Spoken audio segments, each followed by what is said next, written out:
Aditya L1 Bharat का पहला solar mission है। इसका उद्देश्य सूर्य के एटमॉस्फेयर, मैग्नेटिक फील्ड और स्पेस वेदर के प्रभावों का अध्ययन करना है। इस मिशन का मेन उद्देश्य है, पहला, सूर्य के कोरोना का अध्ययन करना, जो सूर्य के वायुमंडल का सबसे बाहरी भाग है।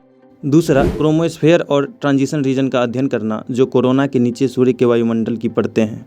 तीसरा, सूर्य के एक्सरे इमिशन का अध्ययन करना। चौथा, सोलर विंड का अध्ययन करना, जो सूर्य से आ रही चार्ज्ड इलेक्ट्रॉनों और प्रोटॉनों की एक धारा है। पाँचवां, सूर्य के मैग्नेटिक फील्ड को मापना। छठा, सूर्य का एक जनरल ओवरव्यू प्रदान करना। हम इस मिशन को अच्छी तरह से समझ सके, इसके लिए हम पहले सन के बारे में जान लेते हैं। सन एक तारा है जो एक विशाल हॉट गैस का गोला है, जो अपने ग्रेविटेशनल फोर्स से बंधा हुआ है। यह हमारे सोलर सिस्टम का केंद्र है और हमें हीट और लाइट प्रदान करता है।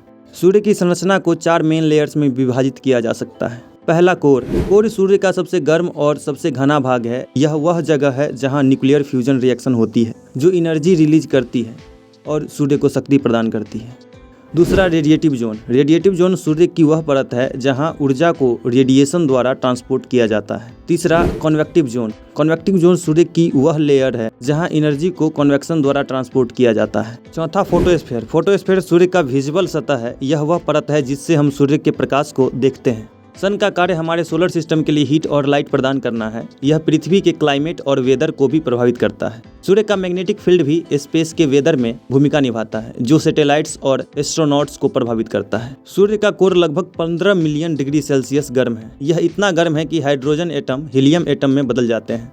यह प्रोसेस बहुत अधिक एनर्जी रिलीज करता है, जो सूर्य को शक्ति प्रदान करती है। अब ये लैग्रेंजे पॉइंट और कोरोना क्या है? कोरोना सूर्य के एटमॉस्फेयर का सबसे बाहरी हिस्सा है। यह एक बहुत गर्म और गतिशील क्षेत्र है, जिसका तापमान लाखों डिग्री सेल्सियस तक पहुंचता है। कोरोना प्लाज्मा से बना है, जो पदार्थ की एक अवस्था है जहां एटम्स से इलेक्ट्रॉन छूट जाते हैं। कोरोना लगातार फैल रहा है और सिकुड़ रहा है, और यह माना जाता है कि यह सोलर विंड के लिए जिम्मेदार है। कोरोना नग्न आंखों से दिखाई नहीं देता, लेकिन इसे सौर ग्रहण के दौरान देखा जा सकता है, जब चंद्रमा सूर्य की डिस्क को ढक लेता है, और यह सूर्य से कई गुना बड़ा हो सकता है। लैग्रेंजे पॉइंट सूर्य और पृथ्वी के गुरुत्वाकर्षण बलों के संतुलन में स्थित 5 बिंदु है। इसका मतलब है कि एक छोटी वस्तु को लैग्रेंजे बिंदु पर रखा जाएगा तो बिना किसी एक्सटर्नल फोर्स के वो वहां पर बना रह पाएगा।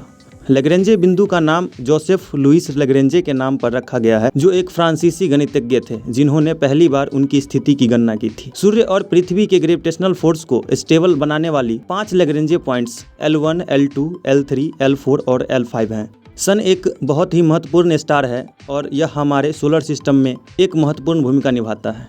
हम अभी भी सूर्य के बारे में सीख रहे हैं और कई रहस्य हैं जो अभी भी हल होने बाकी है। इसी उद्देश्य को पूरा करने के लिए आदित्य L1 मिशन प्लान किया गया है। सन तक पहुंचने के प्रयास कई कंट्रीज कर चुकी हैं और सफलता भी पाई है। संयुक्त राज्य अमेरिका सोलर मिशनों में एक प्रमुख खिलाड़ी रहा है, जिसमें मैक्सिमम मिशन SMM और डायनेमिक्स ऑब्जर्वेटरी SDO जैसे सफलताएं शामिल है। SMS को 1980 में लॉन्च किया गया था और उसने 10 से अधिक वर्षों तक सूर्य के कोरोना का अध्ययन किया। SDO को 2010 में लॉन्च किया गया था और यह आज भी काम कर रहा है। यूरोपियन स्पेस एजेंसी ESA ने भी कई सौर मिशनों में भाग लिया है, जिसमें यूलिसिस मिशन और द सोलर ऑर्बिटर मिशन शामिल है। यूलिसिस मिशन को 1990 में लॉन्च किया गया था और उसने सूर्य के पोल्स का स्टडी किया, और ऑर्बिटर मिशन को 2020 में लॉन्च किया गया था और यह वर्तमान में सूर्य के चारों ओर कक्षा में है।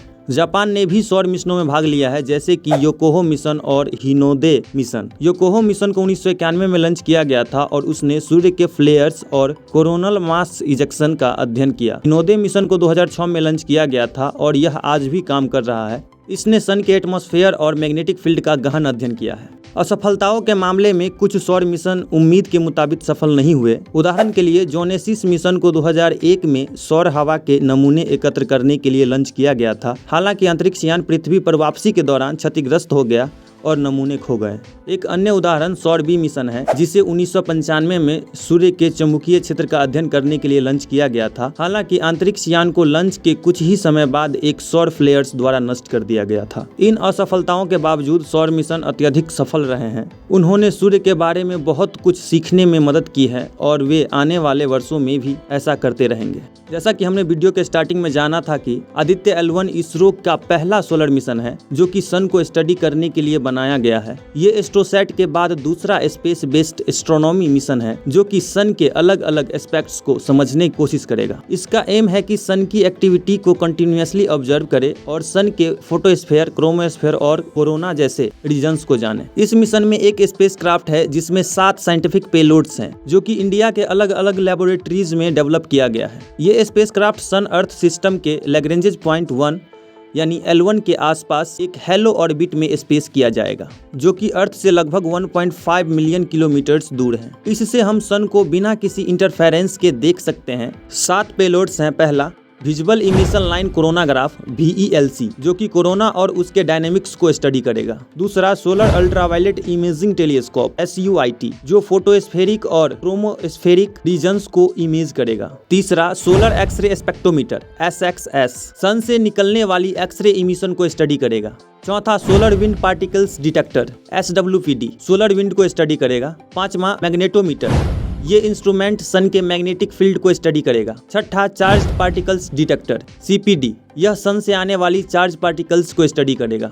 सातवां, व्हाइट लाइट इमेजर WLI यह इंस्ट्रूमेंट सन का एक जनरल ओवरव्यू हमारे सामने रखेगा। आदित्य L1 मिशन का सबसे बड़ा चैलेंज है सन से अर्थ का डिस्टेंस जो कि लगभग 15 करोड़ किलोमीटर्स है। रिस्क की वजह से इसरो के पहले मिशंस में पेलोड्स मोस्टली स्टेशनरी रहते थे, लेकिन आदित्य L1 में कुछ मूविंग कंपोनेंट्स हैं जो कि कोलिजन का रिस्क बढ़ाते हैं। और भी इशूज हैं जैसे कि सुपर हॉट टेम्परेचर और सोलर एटमॉस्फेयर से आने वाली रेडिएशन। आदित्य L1 मिशन का कॉस्ट है लगभग 378.53 करोड़ रुपीस जो कि कम है दूसरे स्पेस एजेंसीज के सोलर मिशंस के कंपैरिजन में। आदित्य L1 मिशन का एफिशिएंसी भी बहुत अच्छा है क्योंकि ये सन को लैग्रेंज पॉइंट 1 यानी L1 से ऑब्जर्व करेगा जहां से सन का अनइंटरप्टेड व्यू मिलेगा। इस मिशन से हमें सोलर फेनोमेना और उनका अर्थ के एनवायरनमेंट पर इम्पैक्ट के बारे में वैल्यूएबल इंसाइट्स मिलेगा। इस मिशन से इंडिया की स्पेस साइंस और टेक्नोलॉजी में कैपेबिलिटीज भी बढ़ेगी और उसके इंडिजिनस इनोवेशंस भी दिखेंगे। अगर आपको हमारा ये वीडियो पसंद आया तो आप यहाँ क्लिक करके आप ये जान सकते हैं कि किस तरह AI हमारे जीने के तरीके और इस दुनिया को बदल रहा है। Thank you so much.